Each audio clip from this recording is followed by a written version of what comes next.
बैठ जाइए। अब हल्ला गुल्ला नहीं होना चाहिए। हाँ, मन बिल्कुल शांत एकाग्र कर लीजिएगा। श्री राधे, जय हो गंगा मैया। बैठ जाओ,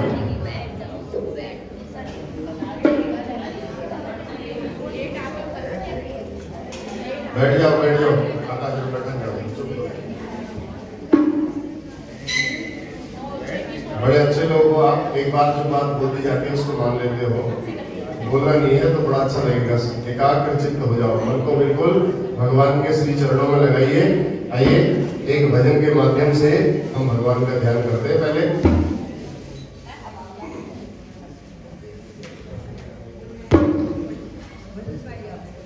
जैसा आप लोग वैसे सुना देते हैं। हरि ओम, हरि ओम, हरि ओम।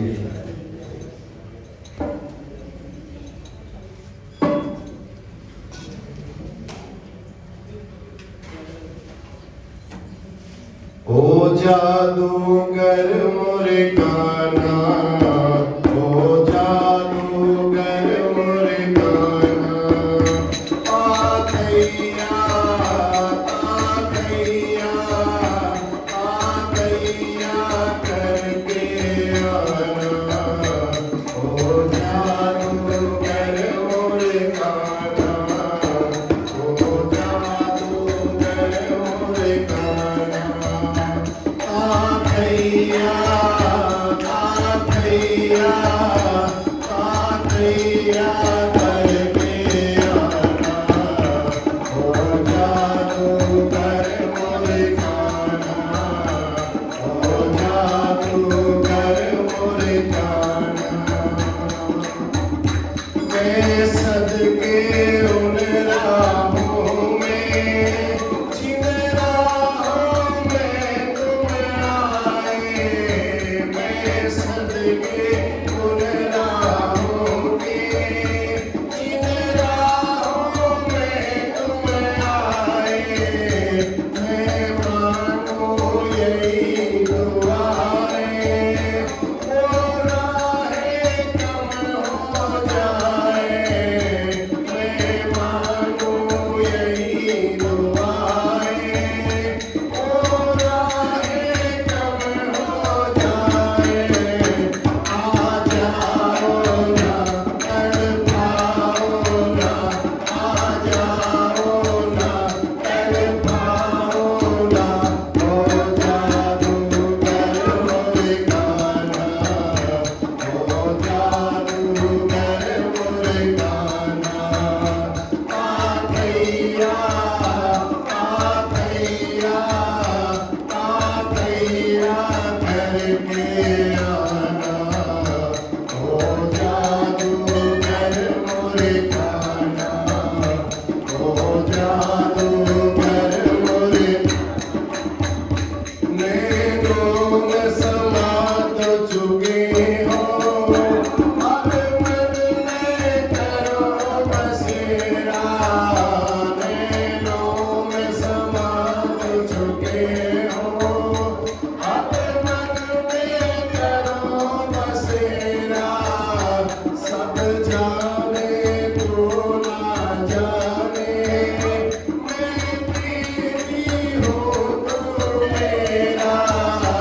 सब जाने तू ना जाने, मैं तेरी हूँ तू मेरा।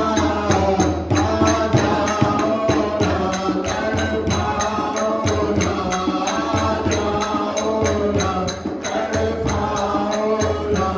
ओ जादूगर मोरे कान्हा, ओ जादूगर मोरे कान्हा, आ गैया, आ गैया, आ गैया करके आना।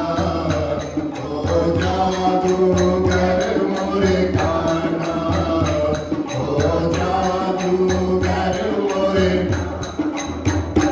तुम गऊ चराने आओ, मैं ढूंढती ढूंढती आओ। तुम गऊ चराने आओ, मैं ढूंढती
यं प्रव्रजन्तमनुपेतमपेतकृत्यं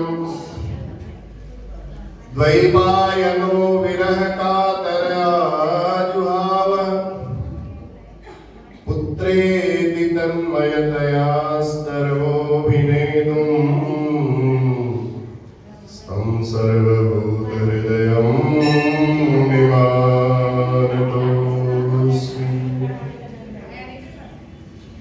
तं सर्वभूतहृदयं निवारतोऽस्मि।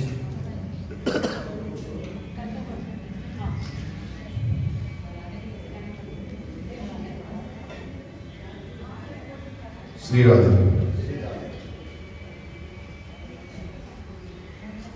बहुत अच्छा कार्तिक का महीना, और कल के लिए भी आपको सूचना दे दे पहले, फिर भागम भागम हो जाती है। अब सब ध्यान दीजिएगा, कल तुलसी विवाह का कार्यक्रम किया जाएगा 11 से 12 बजे के बीच में। जो समय 11 बजे का है, आप सभी लोग 11 बजे तक यहाँ उपस्थित हो जाए।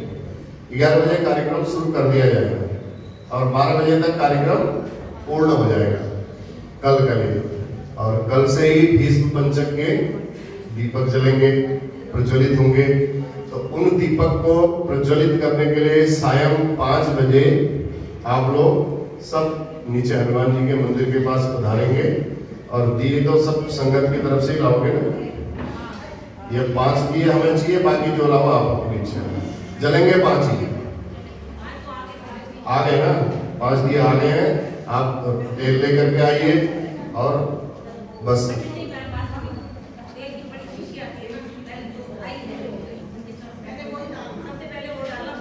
वो तो व्यवस्था हो जाएगी, उसकी कोई बात नहीं, वो यहाँ से बोलने वाली बात। हाँ ठीक है, पहले वही डाली जाएगी, जो सबकी तरफ से आती है वही डाली जाएगी, ठीक है।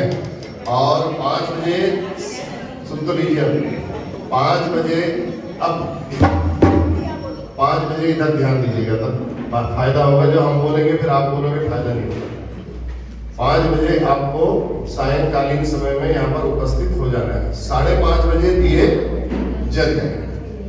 फिर बाद में मैं लेट हो गई, आप रुके नहीं मेरे लिए, ऐसा कहने में हमें भी थोड़ा सा पीड़ा होगी कि आप इतने महीने भर यहाँ आते हैं और आकर के आपकी तरफ से भी दीप प्रज्वलित न हो तो अच्छा नहीं लगता है। ये हमारे मन की बात बता रहा हूँ। तो हमारी इच्छा होती है कि सब लोग आए, अधिक से अधिक संख्या में यहाँ पधारे, और आप लोग आते हो तो बड़ा अच्छा लगता है। और इतने त्याग और तपस्या से आपने पूरे महीने भर ये कार्यक्रम निभाया है, और इसके लिए आप लोगों को बहुत बहुत बधाई है। शाम को एकादशी का कीर्तन होगा, उसके लिए 8:30 बजे का समय रखा गया है। 8 बजे आ जाओ, कोई दिक्कत नहीं है। 9:30 बजे तक मंदिर पर करो, 9:30 बजे के बाद मंदिर बंद हो जाएगा। 8 बजे आ जाइए, कोई दिक्कत नहीं है। 8 बजे से कल का दिन आपके लिए पूरा दिन बिजी है। अब फलाहार करो चाहे फुलाहार करो, अब आपकी इच्छा है, ठीक है। कल का दिन बिल्कुल भगवान की भक्ति के लिए रख लो, कल का पूरा दिन भगवान की सेवा में अर्पण होगा। तो इसलिए आप सभी लोग इस कार्तिक की कथा के माध्यम से कुछ शिक्षा ग्रहण करनी चाहिए। चलिए शुरू करें, आपकी आज्ञा होगी तो तभी शुरू करेंगे, आगे नहीं तो नहीं हो पाएगा। 8 बजे जल्दी नहीं है, 8 बजे बहुत सही समय है। 8 बजे का जो व्यवस्था के हिसाब से बोला जाए, उसके हिसाब से सबको समझना पड़ेगा, एडजस्ट होना पड़ेगा। आप अपने अपने हिसाब से एडजस्ट करवाओगे तो ऐसे एडजस्ट नहीं हो पाता। मंदिर की क्या व्यवस्था है, उसके हिसाब से आपको एडजस्ट करना है। मंदिर 9:30 बजे बंद हो जाएगा, आपको 8 बजे आओ, 1.5 घंटे आराम से करो, खूब नाचो गाओ, बोलवा के बिहारी लाल की। बड़ा आनंद आया आप लोगों ने इस बात को सुना। अब कोई डाउट तो नहीं किसी को? फिर बाद में कोई गल्ला बातें नहीं होनी चाहिए। अब फिर पूछने आओ ये करो वो करो।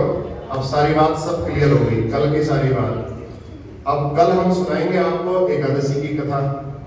कल फिर भीष्म पंचक शुरू हो जाते हैं, इसलिए आज हम आपको भीष्म पंचक की कथा सुनाएंगे। क्यों भीष्म पंचक इनका नाम पड़ा, क्या है भीष्म पंचक, इस बारे में हम आज चर्चा करेंगे।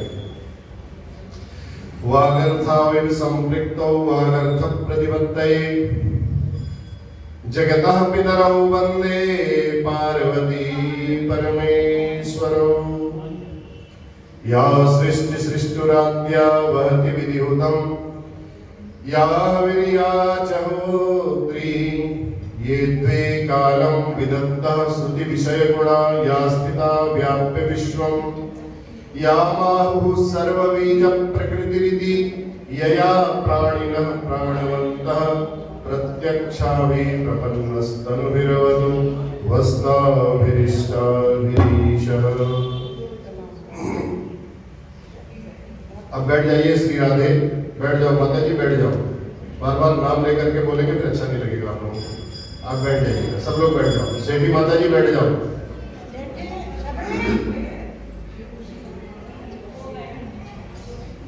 जिनको मेरी आवाज सुनाई दे रही हो आप लोग बैठ जाइएगा। बोसो बैठ जाओ, सेठी माता जी बैठ जाओ।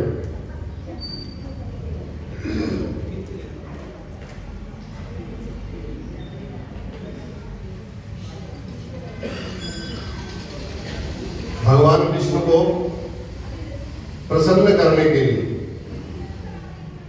जिनसे पूरे कार्तिक के महीने भर कथा श्रवण नहीं हो पाती है, किसी कारणवश नहीं आ पाते हैं, भीष्म पंचक की कथा को अगर श्रवण कर ले तो उनको भी कार्तिक मास के संपूर्ण फल की प्राप्ति होती है, सबसे पहली बात। इसलिए भीष्म पंचक बहुत प्रसिद्ध है, बहुत अच्छा है, तो इसको बड़ी विधि से विधान से करना चाहिए। द्वापर युग में भगवान श्री कृष्ण ने इसको पुनः प्रकाशित किया था और उन्होंने भीष्म पितामह को इस व्रत के बारे में बताया था। तो तभी से यह भीष्म पितामह के नाम से इसको भीष्म पंचक के नाम से भी जाना जाता है। जिस समय पांडवों ने एक बार भगवान श्री कृष्ण को अपना दूत बना करके भेजा था, शांति दूत बना करके कहा, महाराज जा करके आप एक बार कौरवों से प्रार्थना कर लो कि अगर युद्ध ना हो आप हमको 5 गांव दे दोगे तो हम उसमें भी मान जाएंगे। तो भगवान श्री कृष्ण को वहां पर दूत बना करके पांडवों ने भेजा था। तो भगवान पांडवों के यहाँ जाने से पहले विदुर जी के यहाँ गए थे, और विदुर जी के यहाँ जब भगवान गए तो विदुर जी इतने प्रसन्न हुए, उनका आतिथ्य सत्कार किया और उस आतिथ्य सत्कार को देख करके भगवान रीझ गए। तब भागवत में प्रसंग आता है ना, भगवान ने विदुर जी के लिए लास्ट में जाते जाते जब भेंट नहीं हुई तो विदुर जी के लिए एक मैसेज छोड़ दिया कि मेरे विदुर जी कहीं मिले तो उनको ये वाला मैसेज, मेरा संदेश आप उनको दे दिया। क्योंकि भगवान को जो प्रसन्न करता है, भगवान के आगे जो प्रार्थना करता है, तो भगवान इतना लेते हैं तो इतना भर भर के देते हैं। तो एक विदुर जी ऐसे थे जो भगवान जी का आतिथ्य सत्कार किया भगवान का, और भगवान उनको कुछ दे नहीं पाए। उस ऋण से मुक्ति के लिए भगवान ने विदुर जी के लिए भी एक संदेश भेजा था। ये सारी जो लीलाएं हैं ये विदुर जी को आप बता दें, उद्धव जी को बता। तो भगवान कृष्ण के आगमन से जब विदुर जी को पता चला तो विदुर जी बड़े प्रसन्न हुए। तो महात्मा भीष्म पितामह भी वहां पहुंचे। भीष्म पितामह को चला विदुर जी के घर भगवान गए हैं, तो भगवान देखो भीष्म पितामह तो सब कुछ जानते थे, ये साक्षात भगवान के अवतार है।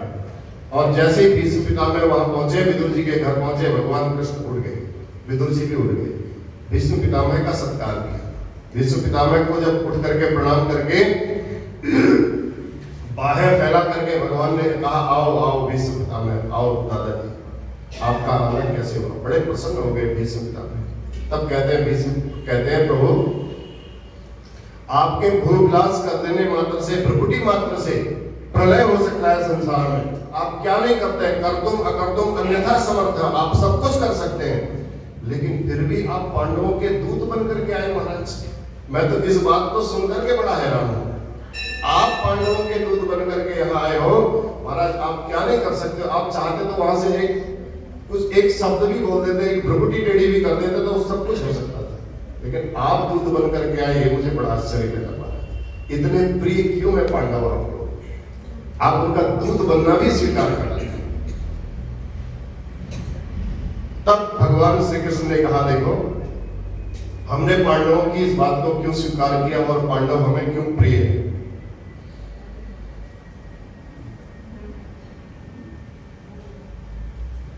अनेक व्रत संसार में बताए गए हैं, अनेक प्रकार के पुण्य बताए गए हैं, अनेक प्रकार की भक्ति बताई गई है।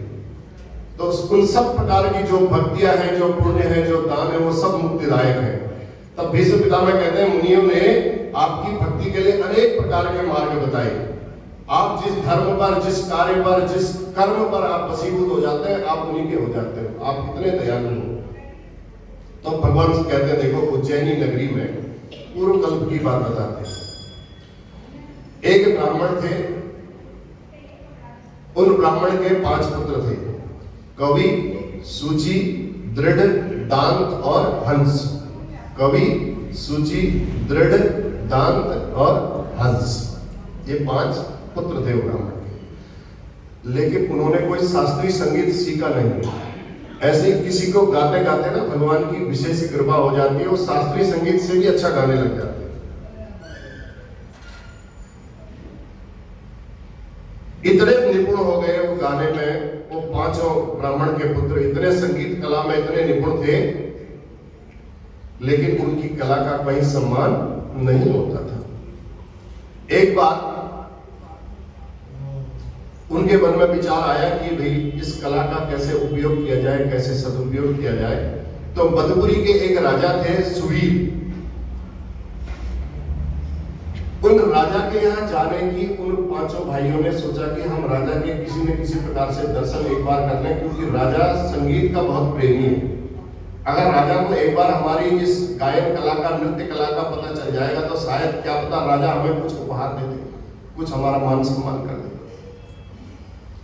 जिस प्रकार पारस मणि का स्पर्श पाकर के लोहा भी सोना बन जाता है, और यमुना जल में स्नान करके ऐसे ही मथुरा में, वृंदावन में यमुना जी का यदि स्पर्श हो जाए, यमुना जी का स्नान हो जाए, तो उससे भी काया कल्प हो जाती है, भगवान के श्री चरणों का सानिध्य प्राप्त हो जाता है। लेकिन जाते तो हैं यमुना जी में, अब आज की परिस्थिति ऐसी है, स्नान तक नहीं हो पाता है प्रदूषित होने के कारण। तो वो 5 ब्राह्मण यमुना जी में गए, कालिंदी कुंज पर जाकर के उन्होंने यमुना जी में जाकर 5 दिन तक उस वहीं स्नान करते रहे और राजा के संबंध में पूछताछ करते रहे लोगों से कि भाई राजा के पास जाने का मौका हमें कैसे प्राप्त हो। किसी ने बताया कि राजा की जो पत्नी है वो बड़ी गाने की कला में बड़ी निपुण है। प्लीज गंगा भैया बैठ जाओ, 5 मिनट बात में कर लेना, कथा हो जाएगी।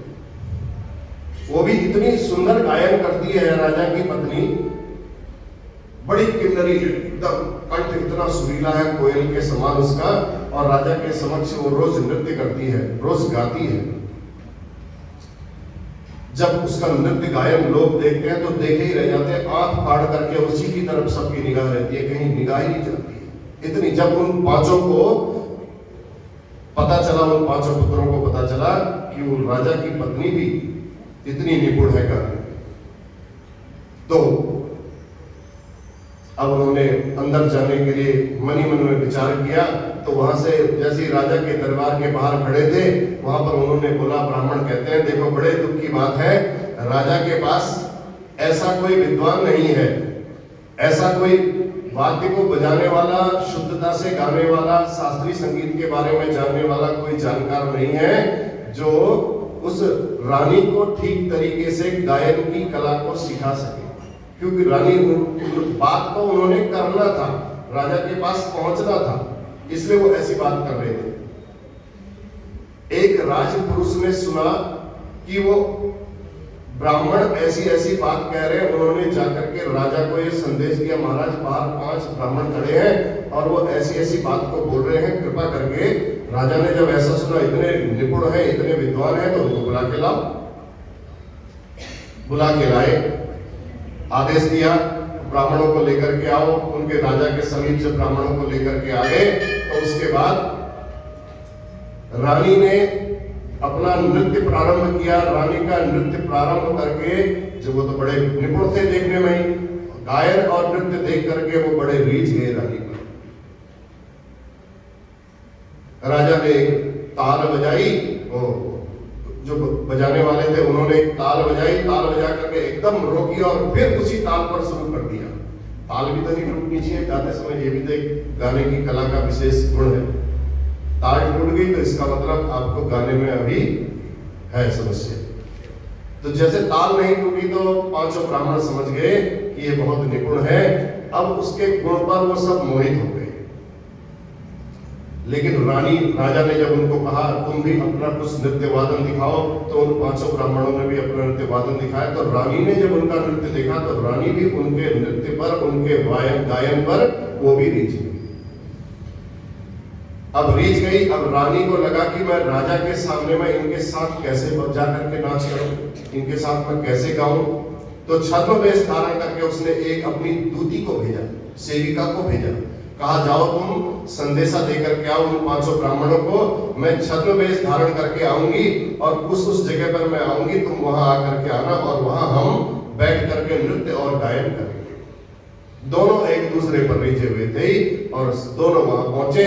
तो 5 ब्राह्मण भी एक एक करके वहां पहुंचे। रानी भी वहां अकेली आएगी ऐसा कह करके जब दूती ने संदेश दिया, तो मथुरा के एक समीपवर्ती जंगल में जहां बुलाया था रानी ने, वहां एक ब्रह्मचारी रहते थे, नैष्ठिक ब्रह्मचारी, तपस्या करते थे। वहां तपस्या, भगवान की आराधना किया करते थे। दुष्टों की संगति से बचने के लिए, भिक्षा मांगने के लिए भी नगर में नहीं जाते थे। नगर में जाऊंगा कहीं माया मोह के चक्कर में पड़ गया तो मेरा फिर सारी भक्ति खराब हो जाएगी, तो वहीं जंगल में पड़े रहते थे, वहीं भगवान का भजन किया करते थे। उस भीष्म पंचक वाले दिन ब्राह्मण उस देवालय में स्थित होकर के जैसे पूजा और व्रत कर रहे थे, तभी 5 ब्राह्मण में से सबसे पहले कवि नाम का जो ब्राह्मण था, वो कवि नाम का ब्राह्मण उस स्थान पर पहुंचा। कादम्बिनी के रूप को देखने के बाद जैसे उसने नैष्ठिक ब्रह्मचारी के पास जैसे पहुंचा, देखा अपनी भक्ति कर रहे, उनकी भक्ति का इतना प्रभाव था, तो वो ब्रह्मचारी जो उसके मन में उस रानी के प्रति भाव था, वो भाव एकदम दूर हो गया और वो भगवान की भक्ति में लीन हो गया। स्वयं भी बैठ करके उस ब्रह्मचारी के बगल में पूजा करने लगा। उसी क्षण कादम्बिनी वहां आ गई और मुनि को नमस्कार करने के बाद उस कादम्बिनी, उस रानी के मन में भी वो जो उनके प्रति विचार उत्पन्न हुए थे, वो विचार भी खत्म हो गए। इतना प्रभाव है भक्ति का। जैसी संगति करोगे वैसी आपकी स्थिति भी हो जाएगी, रंगत भी वैसी हो जाएगी। संगत का असर रंगत पर पड़ता है, इसलिए अपने से अच्छे लोगों की संगति करनी चाहिए। यहाँ पर भी अब रानी का मन भी बदल गया और वो कवि नाम का जो ब्राह्मण था उसका मन भी बदल गया और प्रेम पूर्वक वहां गायन करने लगे दोनों। और फिर दूसरे दिन क्रतुधाम नाम का ब्रह्मचारी आया, उसके हृदय में भी कोई क्षोभ नहीं हुआ रानी को देख करके, और उसका मन भी एकदम बदल गया। वह भी रात भर जागरण करके नृत्य आचमन के रात भर जागरण किया, गायन किया। और दूसरे दिन गोमय का आचरण, गोबर को लेकर के उसको पानी में घोल करके उसका आचमन किया और आचमन करने के बाद राजभवन में वो भी चले। रानी ने भी ऐसे ही किया, प्रतिदिन आती थी, आकर के भक्ति भाव करके राजभवन में चली जाती थी। द्वादशी तिथि को कवि ने अपने नगर में आकर के आभूषण आदि सब दान कर दिए, भगवत भक्ति करने वो भी चला गया। अब सुचि नाम का ब्राह्मण रानी को देखने के लिए जब वहां पहुंचा तो उसने भी मुनि को देखा। मुनि की संगति के प्रभाव से उसने भी, भगवान कहते हैं, मेरी पूजा की। भगवान बता रहे हैं भीष्म पितामह को सारी बात। जैसे ही उस ब्रह्मचारी की संगति से मेरी पूजा करने लगा, कादम्बिनी वहां पहुंची थी, तीसरे दिन भी उसको आया हुआ देखा तो अपने नृत्य गीत सौंदर्य से सब प्रदर्शन किया। उसके बाद उनके हृदय में ऐसी भक्ति उत्पन्न हुई, वो भी जंगल को चले गए, गोमूत्र का सेवन किया और वो भी चले गए। तो मुनि की संगति में रह करके पूजा, व्रत, दान, इंद्रियों पर सब विजय पाई और कुछ दान भी अपने हाथ से कर दिया। उन हृदयस्थ ऐसे जो हृदय में भगवान रहते हैं, उन भगवान का त्याग करके सांसारिक दुखों को पाने के लिए जो लोग दौड़ते हैं, तो उनसे बड़ा अभागा कौन होगा? जब भगवान साक्षात तुम्हारे सामने में विराजमान हो और फिर भी हम सांसारिक दुख को, सुख को पाने के लिए दौड़ रहे हैं। कोई क्षोभ नहीं हुआ। उस स्त्री को नाचते गाते देखकर उस ब्रह्मचारी के मन में भी, उस ब्राह्मण के मन में भी कोई क्षोभ नहीं हुआ। उसने भी आसक्तियों को त्याग किया और भगवान के प्रेम रस का पान करने लगा। ऐसा कह करके बिना किसी की और तीर्थ यात्रा को चले गया। त्रयोदशी के दिन दृढ़ नामक ब्राह्मण आया, उसकी भी ऐसी थी। उसके बाद चतुर्दशी को दांत नाम का ब्राह्मण आया, उसकी स्थिति भी ऐसी हो गई और वह रानी भी उनके रूप गुणों को देखने के पश्चात विरक्त हो गई। भगवान की भक्ति में इतनी लीन हो गई। पूर्णमासी के दिन हंस नाम के ब्राह्मण वहां पहुंचे और उन्होंने भी मुनि को प्रणाम किया। तटवर्ती आंवले के वृक्ष के छाया में बैठ करके अपने पितरों का श्राद्ध किया हंस नाम के ब्राह्मण ने। उसके बाद नृत्य गायन करके भगवान की ऐसी भक्ति उनके अंदर जागृत हुई। आंवले का भक्षण किया, आंवला खाया और तुरंत शरीर की जितने रोम रोम थे सारे पवित्र होने लगे। उसके बाद ब्राह्मण मुनि के पास गए और दोनों ने, मुनि ने भी उस रानी ने भी नृत्य और गायन किया। तो गोदधि को, गाय की दधी, दूध की दही बना करके उसका पान करके वो भी तीर्थ यात्रा को चले गए। जब कादम्बिनी को विष्णु मंदिर जाते हुए अब उसकी आदत हो गई कि रोज जाकर के वहां करना है, तो राजा को एक दिन पता चला कि मेरी पत्नी वहां जाती है।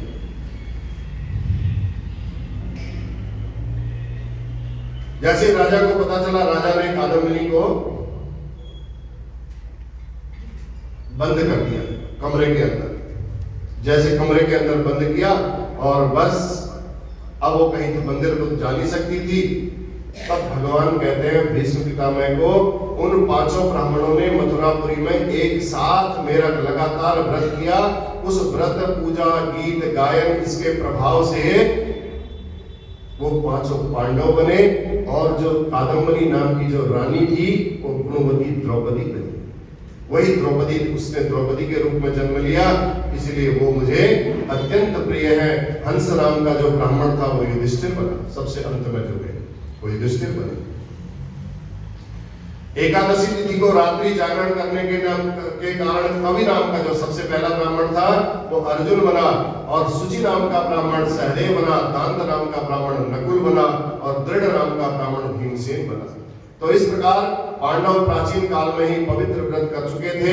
इनके प्रेम के कारण मैं इतना इनके वशीभूत हो गया था कि मैं इनकी बात को कहीं भी टाल नहीं सकता था, इसलिए भगवान दूत बन करके भी चले गए।